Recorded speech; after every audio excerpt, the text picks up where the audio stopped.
don't think I've had gut issues ever since then. Really, and I've been battling gut issues for years, guys.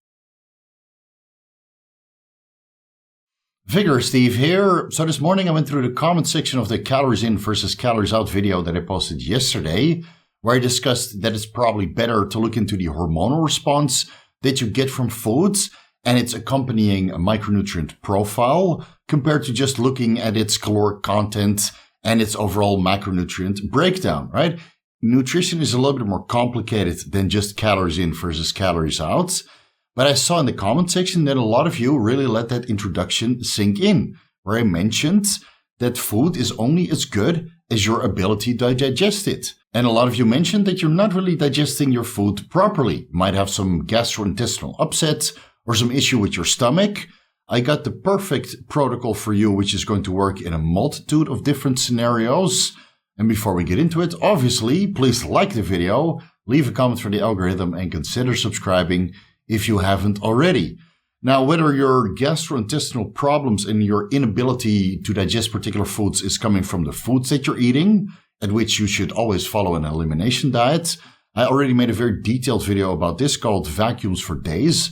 I'll link it at the end of this video. So elimination diet aside, and well, drug choices aside, because we all know that oral steroids can wreak havoc on the digestive tract, particularly Anadrol, which seems to be the worst out of all the oral steroids that we generally take in bodybuilding or for fitness aspirations.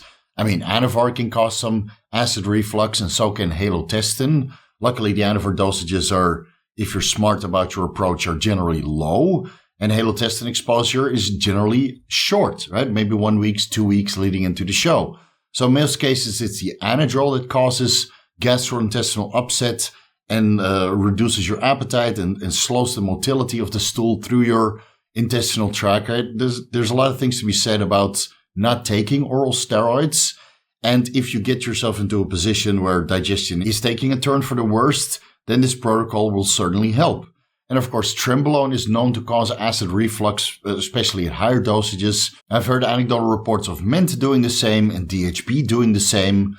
Long story short, you have to figure out what the root cause of your gut problems are, and then cut it out, right? You don't have to take these drugs. You don't have to eat particular food sources. There's also always an alternative.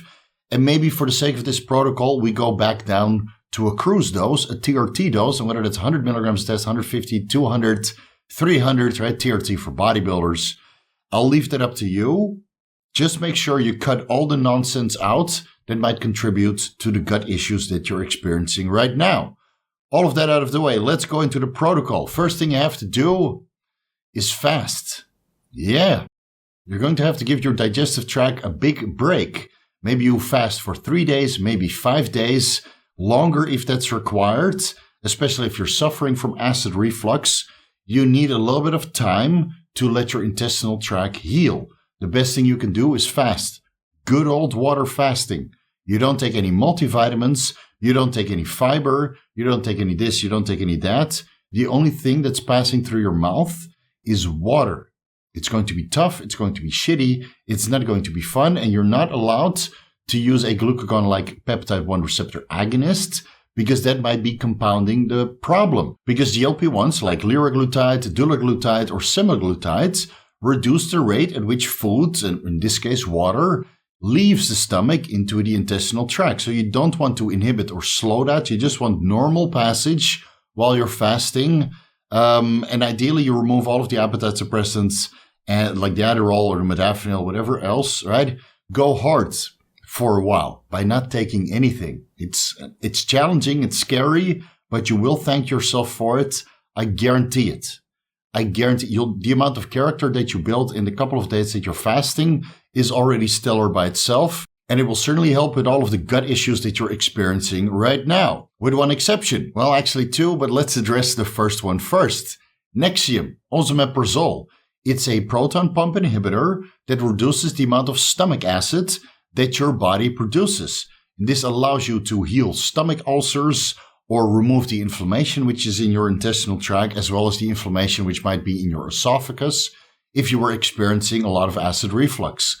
Again, if you were on tren or Anadrol or Anavar or any other oral steroid or whatever other drug you were taking that was causing you severe acid reflux, take that out well ahead of time so you don't have two different drugs fighting for the amount of stomach acid that's being produced. 20 to 40 milligrams of Nexium is usually enough. You run that for the entire duration that is required to remove the inflammation due to this disproportionate amount of stomach acids that is being present and perhaps stomach ulcers which have formed over the time that your gut was kind of messed up. I decided it might be 2 weeks, might be 4 weeks, might be longer even. You will have to discontinue the Nexium because proton pump inhibitors with prolonged use will cause a micronutrient deficiency. And that's ultimately what we're trying to prevent if you're health conscious. Right? It prevents the breakdown of food because now you have significantly less stomach acid. And if you're overdoing it, you have zero stomach acid. And now the food that you eat comes out pretty much the same way, but maybe a little bit of fat digested from the bile acids that you were producing, right? So short-term use of Nexium is okay until this acid reflux and the stomach ulcers are resolved.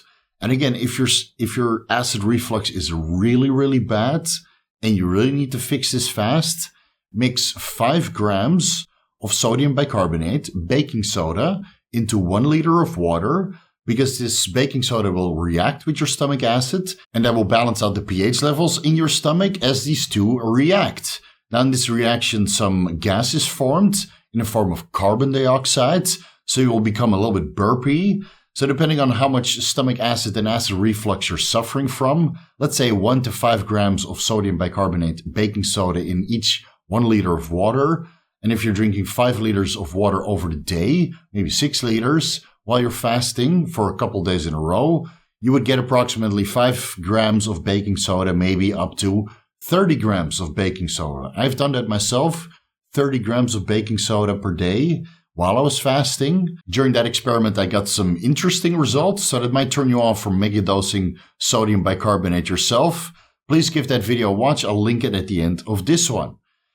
That's during fasting, right? When you stop fasting, whether that's 3 days, 5 days, or longer, you're going to have to persist through and then decide how long you want to extend this fast.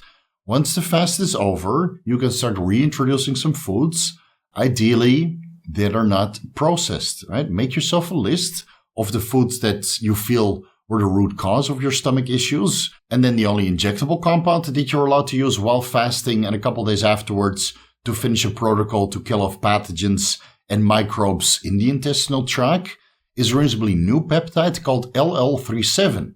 LL37 is the active form of catalycidin antimicrobial peptide, abbreviated to CAMP. Now, LL37 is the only catalycidin antimicrobial peptide found in the human body, but there's actually a whole group of catalin peptides found in nature. Of these catalin peptides are amphiphiles, which means that one part of the molecule, one end, attracts water while simultaneously repelling proteins and fats, and the other part attracts proteins and fats but repels water. And these unique characteristics allow LL37 to puncture the cell membrane of these microbes or bacteria that are found in your intestinal tract. So in this sense, it's a very potent antimicrobial peptide that you can run while fasting, and afterwards LL37 either damages the cell membrane or disintegrates it completely, preventing bacteria from having a properly functioning biofilm around it and multiplying in the intestinal tract, obviously. And in that sense, it's basically a naturally occurring antibiotic that you can inject. LL37 will work systemically, but potentiates most of its effects in the intestinal tract. Now, I've used this twice now while I was fasting just to confirm the protocol. And the first time it worked beautifully. It worked beautifully, albeit that you get very, very hungry. So while fasting, you're obviously already hungry. And if you're not using a GLP-1 or other methods to control your appetite, you're going to be the same hungry because you're not blunting it. And then the LL37 will make you ravaging. Again, it's not going to be an easy protocol, but it's going to be a protocol that's going to work. Ideally, you run that about 500 micrograms per day for about 20 days or 3 weeks in duration, after which you discontinue it and you probably never have to use this compound ever again. You'll have to completely repopulate your gut microbiome after you're done with LL37, consider it a fresh start, so to say. Now you can repopulate your gut microbiome after you finish your fast, obviously. You can look into kimchi, sauerkraut, probiotic yogurts, seared steak or seared other food sources, right? Maybe chicken is not really recommended, salmonella contamination. But you should be able to eat raw sushi or sashimi, right? A lot of raw vegetables you can choose from. Some raw food in your diet will help you repopulate your gut microbiome. And well, if you're not willing to do all of that, there's always probiotic supplements. I heard seed is good. Derek spoke very highly of seed. Leo spoke very highly of seed. Personally, I haven't tried it myself, but I would like to. Seed, hit me up if you're watching this. I would really like to try your products because everybody that I highly respect talks very highly about your probiotics. So shoot me an email. After you're done with your fast, again, you're going to repopulate your gut microbiome, but most of the effects are going to take place when you discontinue the LL37 because its antimicrobial properties will obviously continue when these microbes and bacteria that are beneficial for your digestion are coming back in. So that might take a while to really come back. When you discontinue the LL37, you start with oral BPC 157. I'm sure you guys are all familiar with BPC 157. It's a 15 amino acid sequence of body protection compounds, which is a naturally occurring peptide found in your gastric juices in your intestinal tract, where it helps with wound healing and the health of your entire intestinal tract. You can supplement BPC 157 to get super physiological amounts of body protection compound, or at least that little segment that helps with wound healing and lowering inflammation and angiogenesis. Now, the funny thing is that LL37 has also been associated with cell proliferation, migration, and wound closure in particular cases. So you might already be healing your stomach from the inside out when you're supplementing with LL37. As you discontinue that and you want to repopulate your gut microbiome, you introduce the BPC 157, which is probably a more potent healing peptide, but it will really heal your gut. 250 micrograms to 500 micrograms orally, twice per day on an empty stomach. So it's in the morning and in the evening. Make sure that all of your food has digested. You want to have that pass through the stomach without interruption, allowing it to become active in the intestinal tract. Run it for about 2 to 4 weeks afterwards. Right? So this is a little bit more lengthy, a little bit longer. After the LL37 has kind of reset you, you use the BPC 157 to heal you. Another very important supplement that you should continue indefinitely, especially if you suffer from acid reflux when you're taking steroids, right, or poor food choices that you have along the way, too much processed garbage. Glutamine. It's a freebie. People should be running this year-round, not for its anabolic purposes. Right? Glutamine is not highly anabolic. You're not going to gain mountains of muscle in your biceps and other body parts. It's just there to help with your stomach lining, because your stomach lining consists of a large amount of glutamine, and 10 to 20 grams of glutamine per day, or even twice per day, total of 20 to 40 grams of glutamine per day, will really help with your stomach lining. And of course, if you're using compounds that are altering the acidity levels in your stomach, and now you get acid reflux in the future perhaps, this glutamine will prevent your stomach lining from becoming corrosive, and now this acid is really digging into your stomach wall, causing ulcers or causing your stomach to bleed and all these issues that you really don't want. 10 to 20 grams per day, maybe more. You can mix that into your protein shake or your collagen shake or your oatmeal, right? It doesn't taste like anything. You can basically mix it with whatever, right? Just don't heat it, because I don't think glutamine can survive the heating process. So just mix it in anything that comes with water and then slam it down twice per day. Your stomach will thank you for it. Right? You just keep doing that after you've discontinued all of the peptides also. And obviously there's a lot more stuff you can look into, but this should heal your stomach from the inside out quite fast. I'm sure within a month you will already notice that it's significantly improved. I mean, after 2 weeks of LL37, I don't think I've had gut issues ever since then. Really. And I've been battling gut issues for years, guys. After traveling through Asia for a year, I mean, my gut microbiome was basically destroyed, and I really wanted to try this LL37 peptide after Colin Orr talked about LO37 highly on the Superhuman Radio podcast, which has been around for over a decade, I believe. I think I heard it over a decade ago about LO37, and I never had the opportunity to try it until I hooked up with the compounding pharmacy here in Thailand. Right, so one course for me really improved my gut microbiome and my ability to digest. Again, I did have to repopulate my gut microbiome afterwards, but I feel that it destroyed all of these lingering microbes and pathogens and bacteria that I've been carrying around for 10 years after traveling through Asia and living off street food. Right, and the second protocol didn't really improve much, but I just wanted to confirm how this protocol would work. You can look into TUDCA, 500 to 1,000 milligrams per day, or 750 to 1,500 milligrams UDCA per day to improve bile acid flow and help with the lubrication of stool, allowing it to pass through a little bit more smoothly. Right, ox bile helps tremendously in the digestion of fats. Apple cider vinegar, after you've completely healed your stomach lining in your intestinal tract and there's no inflammation in the esophagus. Apple cider vinegar with each meal really helps to keep the stomach acidity regulated while you're using Anavar or other performance enhancing drugs that otherwise would fuck with your stomach acidity levels. Many other things to discuss. I already mentioned that in the Vacuums for Days video, so please give that a watch after this one. I wish you all good luck. I know digestive issues can really wreck your mood, and you sit there burping acid and oh man, you get stomach pain and you're bloated and all this horrible stuff that really shouldn't be there. Again, it took me over a decade to piece all of this together, and now this information is yours.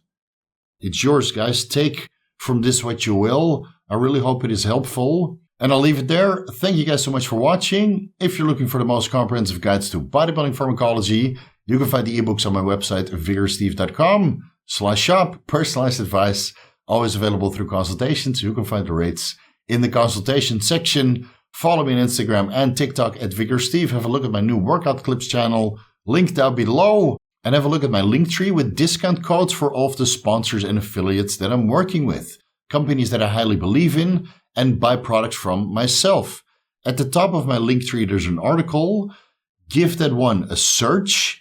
If you're looking for over-the-counter supplement XYZ, supplements that I always mention on this YouTube channel, but you don't know where to find it, just go to that article, press in Ctrl F, you get a little search bar, you type in whatever you're looking for, and I'm pretty sure there's a link or multiple links for that particular supplement with a discount code. You don't have to go searching through all of these websites yourself. I already did the job for you. All you have to do is use that discount code so you can save yourself some money, and I can get a slight kickback in the process. A front double bicep for the Vigorous crew. No digestive issues here. I'm absorbing all of my nutrients, as you can see from how full and round these cannons are. Vigorous crew, you guys know what to do. Much appreciated, much love. Steve out.